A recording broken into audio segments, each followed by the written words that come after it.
Bismillahirrahmanirrahim. Assalamualaikum warahmatullahi wabarakatuh.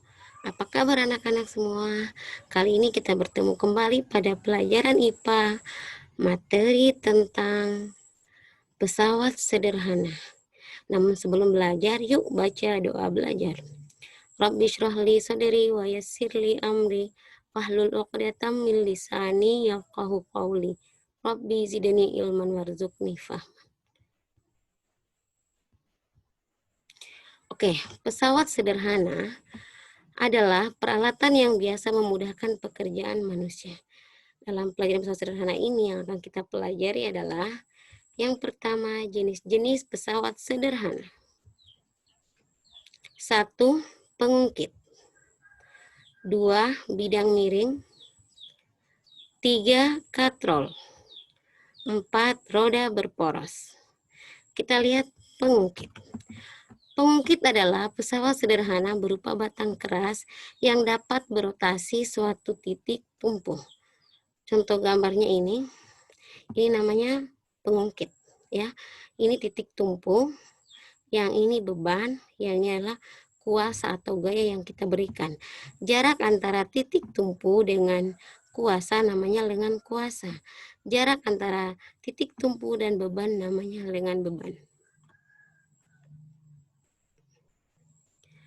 Pengungkit adalah pesawat sederhana berupa batang keras yang dapat berotasi suatu titik tumpu.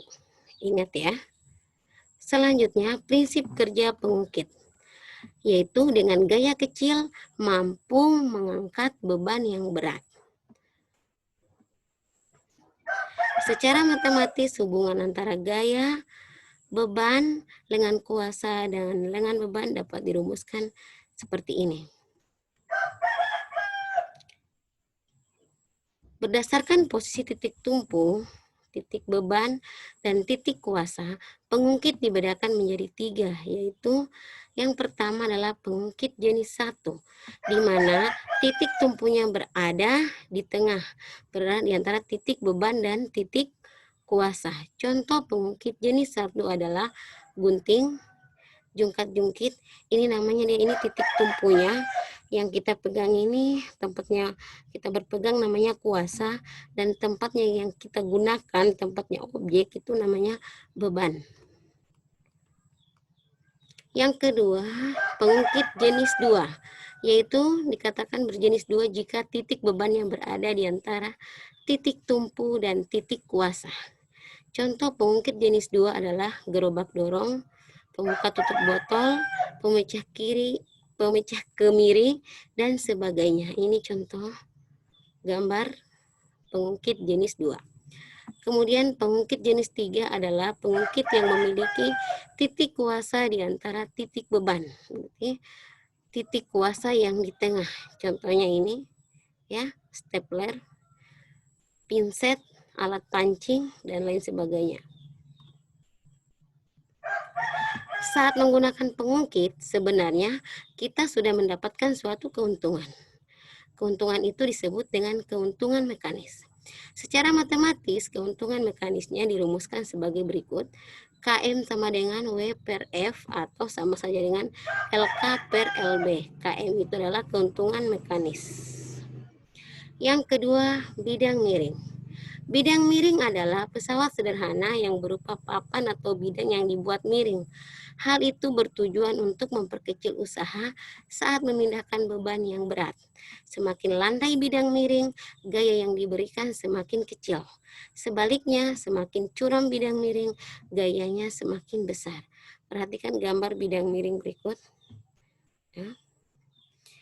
Rumus yang digunakan ini F itu adalah gaya, W-nya beban, S panjang papannya, H adalah tinggi papan. Jadi pakai rumus persamaannya ini F kali S sama dengan W kali H. Yang ketiga adalah katrol. Katrol adalah pesawat sederhana berupa roda beralur yang dikelilingi oleh tali. Prinsip kerja katrol adalah mengubah arah kerja gaya sehingga beban bisa terangkat menjadi mudah. Katrol itu dibagi menjadi 3, ada katrol tetap, ini contohnya katrol tetap, yang posisinya selalu tetap. Keuntungan mekanisnya dia ini sama dengan 1.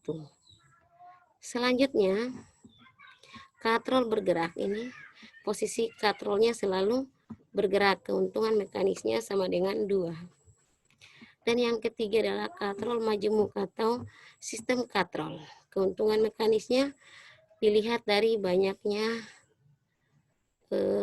talinya. Lihat kayak ini ada 3 tali, berarti keuntungan mekanisnya sama dengan 3. Dan yang keempat adalah roda berporos, contohnya roda-roda yang biasa dipakai sekarang kalau kita belanja di supermarket ya, itu contoh yang menggunakan roda, sepatu roda, itu katrol, roda berporos. Tugas kalian adalah silahkan kalian jelaskan kembali tentang pesawat sederhana. Kirim melalui video ya.